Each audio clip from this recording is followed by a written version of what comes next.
اولاد آدم علیہ السلام اور قصہ حابیل قابیل۔ اللہ تعالیٰ نے حضرت آدم اور حوا علیہ السلام کو کثیر اولاد عطا فرمائی۔ سورہ نساء میں اس واقعے کو بیان کرتے ہوئے فرمایا، لوگوں اپنے پروردگار سے ڈرو جس نے تم کو ایک جان سے پیدا کیا اور اسی سے اس کا جوڑا بنایا، پھر ان دونوں سے کثرت سے مرد و عورت پیدا کر کے روئے زمیں پر پھیلا دیے، اور اللہ سے ڈرو جس کے نام کو تم اپنی حاجت پرداری کا ذریعہ بناتے ہو، اور قطع رحمی سے بچو، کچھ شک نہیں کہ اللہ تمہیں دیکھ رہا ہے۔ سورہ نساء آیت نمبر 1۔ نیز فرمایا، اور جب تمہارے پروردگار نے بنی آدم سے یعنی ان کی پیٹھوں سے ان کی اولاد نکالی تو ان سے خود ان کے مقابلے میں اقرار کرا لیا، کیا میں تمہارا پروردگار نہیں ہوں؟ وہ کہنے لگے، کیوں نہیں، ہم گواہ ہیں۔ سورہ الاعراف آیت نمبر 172۔ حضرت عمر بن خطاب رضی اللہ تعالیٰ عنہ سے مذکور آیت کے متعلق پوچھا گیا تو انہوں نے فرمایا، میری موجودگی میں رسول اللہ سے اس کے متعلق سوال کیا گیا تھا تو آپ نے فرمایا، اللہ تعالیٰ نے آدم کو پیدا فرمایا، پھر ان کی پشت پر اپنا دایاں ہاتھ پھیرا، پھر ان کی اولاد نکالی اور فرمایا، میں نے انہیں جنت کے لیے پیدا کیا ہے اور یہ جنتیوں والے عمل کریں گے۔ پھر ان کی پشت پر دوبارہ ہاتھ پھیرا اور مزید اولاد ظاہر فرمائی اور ارشاد فرمایا، میں نے انہیں جہنم کے لیے پیدا کیا ہے اور یہ جہنمیوں والے عمل کریں گے۔ ایک آدمی نے کہا کہ اللہ کے رسول، تب عمل کس لیے ہیں؟ اللہ کے رسول نے فرمایا، جب اللہ تعالیٰ کسی بندے کو جنت کے لیے پیدا فرماتا ہے تو اسے جنتیوں والے عمل کی توفیق دیتا ہے اور وہ شخص ان کی وجہ سے جنت میں داخل ہوتا ہے، اور اللہ تعالیٰ جب کسی بندے کو جہنم کے لیے پیدا کرتا ہے تو اسے جہنمیوں والے اعمال میں مشغول کر دیتا ہے اور وہ شخص ان کی وجہ سے جہنم میں داخل ہو جاتا ہے۔ جمہور علماء یہ رائے رکھتے ہیں کہ آدم علیہ السلام کی اولاد سے وعدہ لیا گیا تھا۔ انہوں نے اس حدیث سے بھی استدلال کیا ہے جو حضرت انس بن مالک رضی اللہ تعالیٰ عنہ سے مروی ہے کہ نبی صلی اللہ علیہ وسلم نے فرمایا، قیامت کے دن ایک جہنمی سے کہا جائے گا، اگر تیرے پاس پوری دنیا کا مال و دولت ہو تو کیا تو فدیہ کے طور پر وہ سب دے دے گا؟ وہ کہے گا ہاں۔ اللہ تعالیٰ فرمائے گا، میں نے تجھ سے اس سے آسان چیز کا مطالبہ کیا تھا جب تو آدم کی پشت میں تھا، اس وقت میں نے تجھ سے ایک وعدہ لیا تھا کہ تو میرے ساتھ شرک نہیں کرے گا، لیکن تو نے پھر بھی شرک کرنے پر ہی اصرار کیا۔ مذکورہ بالا آیت کی تفسیر کرتے ہوئے حضرت ابی بن کعب رضی اللہ تعالیٰ عنہ نے فرمایا، اللہ تعالیٰ نے اس دن ان سب کو جمع کیا جو آدم کی پشت سے قیامت تک پیدا ہونے والے تھے، ان کا پیدا کر کے اور ان کی صورتیں بنا کر انہیں بولنے کی طاقت دی۔ وہ بولنے لگے تو ان سے عہد و پیمان لیا اور انہیں خود ان پر گواہ ٹھہرایا۔ فرمایا، کیا میں تمہارا رب نہیں؟ انہوں نے کہا، ضرور ہے۔ اللہ تعالیٰ نے فرمایا، میں تم پر 7 آسمانوں اور 7 زمینوں کو گواہ بناتا ہوں اور تم پر تمہارے باپ آدم کو گواہ بناتا ہوں۔ قیامت کے دن یہ نہ کہنا ہمیں اس کا علم نہ تھا۔ یاد رکھو، میرے سوا کوئی معبود نہیں اور میرے سوا کوئی مالک نہیں، میرے ساتھ شرک نہ کرنا۔ میں تمہارے پاس رسول بھیجوں گا جو تمہیں میرا عہد و پیمان یاد دلا کر تمہیں ڈرائیں گے، اور میں تم پر اپنی کتاب نازل کروں گا۔ انہوں نے کہا، ہم گواہی دیتے ہیں کہ تو ہمارا رب اور ہمارا معبود ہے، تیرے سوا ہمارا کوئی رب یا معبود نہیں۔ چنانچہ اس دن انہوں نے تعمیل احکام کا اقرار کر لیا۔ اللہ نے ان کے باپ آدم علیہ السلام کو بلند کیا۔ اس نے ان سب کو دیکھا تو ان میں امیر، غریب، خوبصورت اور بدصورت افراد نظر آئے۔ انہوں نے عرض کی، یا رب، کاش تو ان سب کو برابر کر دیتا۔ اللہ نے فرمایا، میں چاہتا ہوں کہ میرا شکر کیا جائے۔ آدم علیہ السلام کو ان میں پیغمبر بھی نظر آئے جو روشن چراغوں کی طرح منور تھے۔ ان میں رسالت و نبوت کا ایک خاص وعدہ بھی لیا گیا۔ اسی دوسرے میثاق کے بارے میں اللہ تعالیٰ نے فرمایا، اور جب ہم نے پیغمبروں سے عہد لیا اور تم سے اور نوح اور ابراہیم اور موسیٰ اور مریم کے بیٹے عیسیٰ سے اور عہد بھی ان سے پکا لیا۔ سورہ الاحزاب آیت نمبر 7۔ ارشاد باری تعالیٰ ہے، تو تم ایک طرف کے ہو کر دین پر سیدھا منہ کیے چلے جاؤ اور اللہ کی فطرت کو جس پر اس نے لوگوں کو پیدا کیا ہے اختیار کیے رہو۔ اللہ کی بنائی ہوئی فطرت میں تغیر و تبدل نہیں ہو سکتا۔ اسی کی طرف اشارہ کرتے ہوئے فرمایا، یہ محمد بھی اگلے ڈر سنانے والوں میں سے ایک ڈر سنانے والا ہے۔ اور مزید فرمایا، اور ہم نے ان میں سے اکثروں میں عہد کا نباہ نہیں دیکھا اور ان میں اکثروں کو دیکھا تو فاسق ہی دیکھا۔ سورہ الاعراف آیت نمبر 102۔ حضرت ابو ہریرہ رضی اللہ تعالیٰ عنہ سے روایت ہے کہ رسول اللہ نے فرمایا جب اللہ تعالیٰ نے آدم علیہ السلام کو پیدا فرمایا تو آپ کی پشت پر ہاتھ پھیرا، تب قیامت تک پیدا ہونے والی ہر چیز آپ کی پشت پر ظاہر ہو گئی۔ اللہ تعالیٰ نے ہر ایک کی آنکھوں کے درمیان نور کی ایک چمک رکھ دی، پھر انہیں آدم علیہ السلام کو دکھایا۔ آدم علیہ السلام نے کہا، یا رب یہ کون ہے؟ اللہ تعالیٰ نے فرمایا، یہ تیری اولاد ہیں۔ آپ کو ان میں ایک آدمی نظر آیا جس کی پیشانی کی چمک آپ کو بہت اچھی لگی۔ آپ نے فرمایا، یا رب یہ کون ہے؟ اللہ نے فرمایا، یہ تیری اولاد میں آخری زمانے کی قوموں میں سے ایک آدمی ہے جس کا نام داؤد ہوگا۔ فرمایا، تو نے اس کی عمر کتنی مقرر کی ہے؟ اللہ نے فرمایا، 60 سال۔ آدم نے فرمایا، یا رب اسے میری عمر میں سے 40 سال عطا فرما دے۔ جب آدم علیہ السلام کی عمر مکمل ہوئی تو موت کا فرشتہ آ گیا۔ انہوں نے کہا، کیا میری عمر میں سے 40 سال باقی نہیں؟ اس نے کہا، کیا وہ آپ نے اپنے بیٹے داؤد علیہ السلام کو نہیں دے دیے؟ آپ نے انکار کیا تو آپ کی اولاد میں بھی انکار کی عادت رہی۔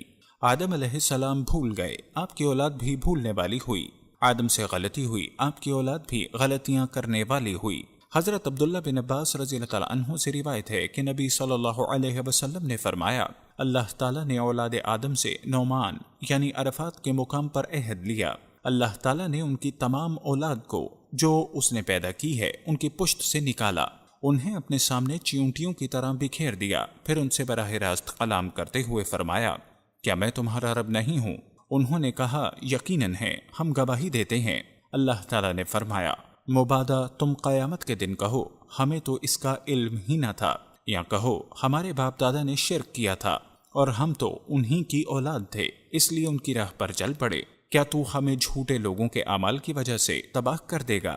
کیا آدم و حوا کے ہاں جنت میں اولاد ہوئی تھی یا نہیں؟ اس میں اختلاف ہے۔ ایک قول یہ ہے کہ ان کی سب اولاد زمین ہی پر پیدا ہوئی، دوسرے قول کے مطابق ان کے کچھ بچے جنت میں بھی پیدا ہوئے تھے جن میں قابیل اور ان کی بہن بھی شامل تھی، واللہ عالم۔ تاریخ طبری میں ہے کہ ان کے ہاں ہر بار ایک لڑکا اور ایک لڑکی پیدا ہوتے تھے اور انہیں یہ حکم تھا کہ ہر لڑکے کی شادی دوسرے لڑکے کے ساتھ پیدا ہونے والی لڑکی سے کریں اور دوسرے کی شادی پہلے کے ساتھ پیدا ہونے والی لڑکی سے کریں، یعنی اس لڑکی سے شادی کرنا جائز نہ تھا جو لڑکے کے ساتھ پیدا ہوتی تھی۔ اللہ تعالیٰ نے قرآن مجید میں فرمایا، اور اے محمد ان کو آدم کے 2 بیٹوں کے حالات ٹھیک ٹھیک پڑھ کر سنا دو۔ جب ان دونوں نے کچھ نیازیں چڑھائیں تو ایک کی نیاز تو قبول ہو گئی اور دوسرے کی نیاز قبول نہ ہوئی۔ تب قابیل حابیل سے کہنے لگا کہ میں تجھے قتل کر دوں گا۔ اس نے کہا، اللہ پرہیزگاروں ہی کی نیاز قبول فرمایا کرتا ہے، اگر تو مجھے قتل کرنے کے لیے مجھ پر ہاتھ چلائے گا تو میں تجھ کو قتل کرنے کے لیے تجھ پر ہاتھ نہیں چلاؤں گا۔ مجھے تو اللہ رب العالمین سے ڈر لگتا ہے، میں چاہتا ہوں کہ تو میرے گناہوں میں بھی ماخوذ ہو اور اپنے گناہ میں بھی، پھر اہل دوزخ میں ہو، اور ظالموں کی یہی سزا ہے۔ مگر اس کے نفس نے اس کے بھائی کے قتل ہی کی ترغیب دی تو اس نے اسے قتل کر دیا اور خسارہ اٹھانے والوں میں سے ہو گیا۔ اب اللہ نے ایک کو بھیجا جو زمین کو کوریدنے لگا تاکہ اسے دکھائے کہ اپنے بھائی کی لاش کو کیسے چھپائے۔ کہنے لگا، ہائے افسوس، مجھ سے اتنا بھی نہ ہو سکا کہ اس کوے کے برابر ہوتا کہ اپنے بھائی کی لاش چھپا دیتا۔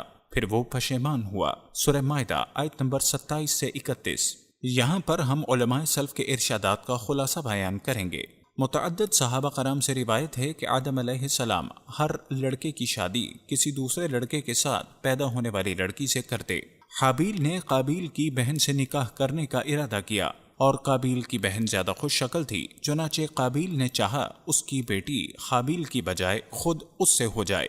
آدم علیہ السلام نے اسے حکم دیا کہ حابیل کو اس سے نکاح کرنے دے۔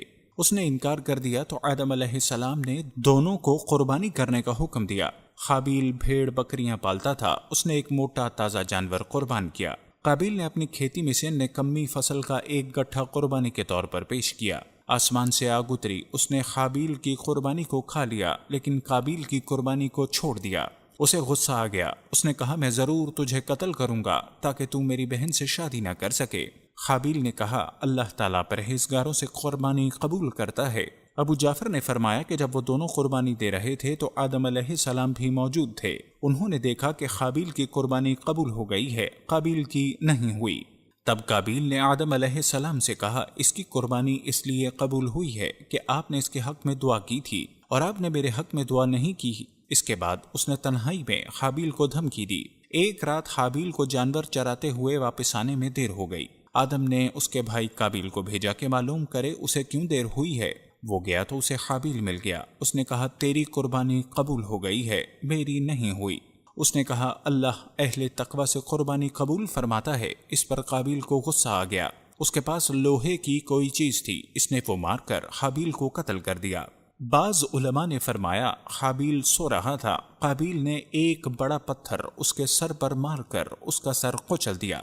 بعض علماء فرماتے ہیں بلکہ اس نے زور سے اس کا گلا گھونٹا اور درندوں کی طرح اسے دانتوں سے کاٹا، جس سے وہ فوت ہو گیا۔ واللہ اعلم۔ اللہ تعالیٰ نے فرمایا جب قابیل نے حابیل کو قتل کی دھمکی دی تو حابیل نے کہا اگر تو قتل کرنے کے لیے مجھ پر ہاتھ چلائے گا تو میں تجھ کو قتل کرنے کے لیے تجھ پر ہاتھ نہیں چلاؤں گا، مجھے تو اللہ رب العالمین سے ڈر لگتا ہے۔ سورہ المائدہ آیت نمبر 28۔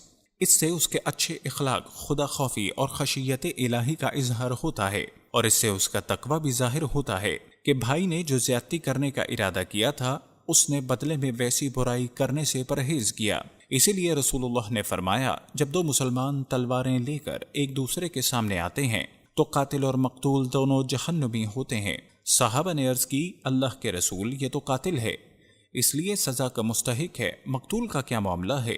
آپ صلی اللہ علیہ وسلم نے فرمایا اس کی بھی شدید خواہش تھی کہ وہ اپنے ساتھی کو قتل کر دے۔ حابیل نے مزید کہا میں چاہتا ہوں کہ تو میرے گناہ میں بھی ماخوذ ہو اور اپنے میں بھی، پھر اہل دوزخ میں ہو، اور ظالموں کی یہی سزا ہے۔ یعنی میں تجھ سے لڑائی نہیں کرنا چاہتا، حالانکہ میں تجھ سے زیادہ قوی اور مضبوط ہوں، باوجود یہ کہ تو نے ایک غلط کام کا پختہ ارادہ کر لیا ہے۔ میں چاہتا ہوں کہ تو نے جو پہلے گناہ کیے ہوئے ہیں ان کے ساتھ میرے قتل کا گناہ بھی تیرے سر ہو۔ حضرت مجاہد، سدی، ابن جریر اور دیگر علماء نے اس کی یہی تشریح کی ہے۔ حضرت عبداللہ بن عمرو رضی اللہ تعالیٰ عنہ سے روایت ہے، انہوں نے فرمایا قسم ہے اللہ کی ان دونوں میں سے مقتول زیادہ طاقتور تھا، لیکن اس نے دوسرے کی طرف ہاتھ نہیں بڑھایا تاکہ گناہ کا مرتکب نہ ہو جائے۔ اس کا یہ مطلب نہیں کہ قتل کرنے سے مقتول کے سارے گناہ قاتل کے نامہ اعمال میں منتقل ہو جاتے ہیں، جیسا کہ بعض لوگوں نے غلط فہمی سے سمجھا۔ ابن جریر نے فرمایا کہ اس قول یعنی مقتول کے سارے گناہ کے غلط ہونے پر اجماع ہے، لیکن قیامت کے دن بعض افراد کے ساتھ یہ صورتحال پیش آ سکتی ہے کہ قاتل کی ساری نیکیاں دے کر مقتول کا پورا حق ادا نہ ہو، اس لیے مقتول کے اتنے گناہ قاتل کی طرف منتقل ہو جائیں جن سے حساب برابر ہو جائے، جیسا کہ دوسرے مظالم کے بارے میں صحیح احادیث میں مذکور ہے، اور قتل بہت بڑے مظالم میں شامل ہے۔ حضرت عثمان رضی اللہ تعالیٰ عنہ کے خلاف بغاوت کی گئی تو اس فتنے کے ایام میں حضرت سعد بن ابی وقاص نے فرمایا میں گواہی دیتا ہوں کہ رسول اللہ نے فرمایا ایک فتنہ برپا ہوگا، اس کے دوران میں بیٹھنے والا کھڑے ہونے والے میں سے بہتر ہوگا، کھڑا ہونے والا چلنے والے سے بہتر ہوگا، اور چلنے والا دوڑنے والے سے بہتر ہوگا۔ حضرت سعد نے فرمایا اللہ کے رسول یہ فرمائیے اگر کوئی مجھے قتل کرنے کے لیے میرے گھر میں گھس آئے تو میں کیا کروں؟ آپ صلی اللہ علیہ وسلم نے فرمایا آدم کے بیٹے کی طرح بن جانا۔ یہی حدیث حضرت حذیفہ بن یمان سے بھی مروی ہے، اس میں یہ الفاظ ہیں آدم علیہ السلام کے بہتر بیٹے کی طرح بن جانا۔ حضرت عبداللہ بن مسعود سے مروی ہے کہ رسول اللہ نے فرمایا جو انسان بھی ظلماً قتل ہوتا ہے اس کے قتل کے گناہ کا ایک حصہ آدم علیہ السلام کے پہلے بیٹے کو بھی ملتا ہے، کیونکہ وہ پہلا شخص ہے جس نے قتل کا طریقہ شروع کیا۔ حضرت مجاہد رحمت اللہ فرماتے ہیں جس دن قابیل نے اپنے بھائی کو قتل کیا اسی دن اسے سزا مل گئی، چنانچہ اس کی پنڈلی اس کی ران سے چپک گئی۔ اس کو یہ سزا بھی دی گئی کہ سورج جس طرف ہوتا قابیل کا چہرہ اسی طرف رہتا، اس طرح اسے دوسروں کے لیے عبرت بنا دیا گیا اور اسے جلدی سزا مل گئی، کیونکہ اس نے گناہ کا ارتکاب کیا تھا، سرکشی کی تھی اور اپنے سگے بھائی سے حسد کیا تھا۔ ایک حدیث میں آیا ہے کہ رسول اللہ صلی اللہ علیہ وسلم نے فرمایا ظلم اور قطع رحمی سے بڑھ کر کوئی گناہ اس لائق نہیں کہ اللہ تعالیٰ اس کی سزا دنیا میں بھی دے اور آخرت کا عذاب بھی اس کے مرتکب کے لیے محفوظ رکھے۔ اہل کتاب کے پاس جو کتاب ہے اور جسے وہ تورات قرار دیتے ہیں اس میں لکھا ہے اللہ نے اس کی سزا مؤخر کر کے اسے مہلت دی اور وہ عدن کے مشرق میں نود کے علاقے میں جا بسا۔ وہ اسے قنین کہتے ہیں، اس کا ایک بیٹا خنوخ ہوا اور خنوخ سے انتر اور انتر سے محاویل، محاویل سے متوشیل اور متوشیل سے لامک پیدا ہوا۔ اس نے 2 عورتوں سے شادی کی، ایک کا نام ادا تھا اور دوسری کا نام سلا تھا۔ ادا کے ہاں ایک بیٹا ابل پیدا ہوا۔ سب سے پہلے اس نے خیموں میں رہائش اختیار کی اور مال جمع کیا، اس کے ہاں نوبل بھی پیدا ہوا، اس نے سب سے پہلے بین اور بانسری بجائی۔ سلا کے ہاں ایک بیٹا پیدا ہوا، اس کا نام توبلقین تھا، سب سے پہلے اس نے تانبا اور لوہے کی چیزیں بنائی، اور ان کے ہاں ایک بیٹی پیدا ہوئی جس کا نام نعمہ تھا۔ اس میں یہ مذکور ہے کہ آدم علیہ السلام اپنی زوجہ محترمہ کے پاس گئے تو ان کے ہاں ایک بیٹا پیدا ہوا۔ حوا نے ان کا نام شیس رکھا اور فرمایا اللہ نے مجھے قابیل کا نیب البدل عطا فرما دیا ہے جسے قابیل نے قتل کر دیا تھا۔ شیس کا ایک بیٹا انوش تھا۔ اہل کتاب کہتے ہیں جب شیس کی ولادت ہوئی تو آدم علیہ السلام کی عمر 130 سال تھی۔ اب اس کے بعد 800 سال زندہ رہے۔ جب شیس کے ہاں انوش کی ولادت ہوئی تو ان کی عمر 165 سال تھی۔ اس کے بعد 807 سال زندہ رہے، اور ان کے ہاں انوش کے علاوہ اور بیٹے اور بیٹیاں بھی ہوئیں۔ انوش کی عمر 90 سال تھی جب ان کا بیٹا کنان پیدا ہوا، اور اس کے بعد 815 سال زندہ رہا، اور اس کے ہاں بیٹے اور بیٹیاں پیدا ہوئے۔ جب کنان 70 سال کا تھا تو ان کا بیٹا محابیل پیدا ہوا، وہ اس کے بعد 840 سال زندہ رہا، اور اس کے ہاں بیٹے اور بیٹیاں ہوئیں۔ جب محابیل کی عمر 65 سال کی ہوئی تو ان کے ہاں یرف پیدا ہوا، اور اس کے بعد 800 سال زندہ رہا، اور ان کے ہاں بیٹے اور بیٹیاں ہوئیں۔ جب یرد کی عمر 162 سال ہوئی تو ان کا بیٹا خنوخ پیدا ہوا، اس کے بعد 800 سال زندہ رہا، اور ان کے بیٹے اور بیٹیاں ہوئیں۔ جب خنوخ 65 سال کا ہوا تو ان کا بیٹا متولشخ پیدا ہوا، ان کے بعد 800 سال زندہ رہا، اور ان کے بیٹے اور بیٹیاں ہوئیں۔ جب متولشخ 187 سال کا ہوا تو ان کے ہاں لامک پیدا ہوا، وہ اس کے بعد 782 سال زندہ رہا، اور ان کے بیٹے اور بیٹیاں ہوئیں۔ جب لامک 182 سال کا ہوا تو ان کے ہاں نوح علیہ السلام کی ولادت ہوئی۔ نوح علیہ السلام کی ولادت کے بعد لامک 595 سال مزید زندہ رہا، اور ان کے بیٹے اور بیٹیاں ہوئیں۔ جب نوح کی عمر 500 سال ہوئی تو ان کے بیٹے خام، سام اور یافس پیدا ہوئے۔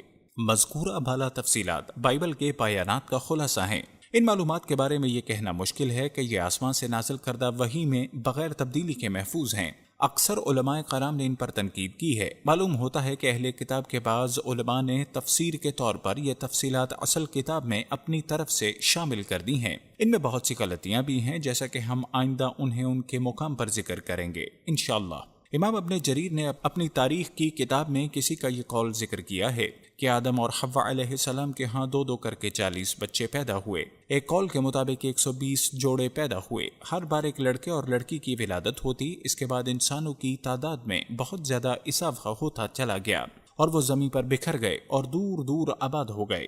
جیسا کہ اللہ تعالیٰ نے فرمایا، لوگو اپنے پروردگار سے ڈرو جس نے تم کو ایک شخص سے پیدا کیا اور اس سے ان کا جوڑا بنایا، پھر دونوں سے کثرت سے مرد و عورت پھیلا دیے۔ سورہ النساء آیت نمبر 1۔ مورخین فرماتے ہیں کہ آدم علیہ السلام کے فوت ہونے تک ان کی اولاد اور اولاد کی اولاد وغیرہ کی تعداد 4 لاکھ افراد تک پہنچ چکی تھی۔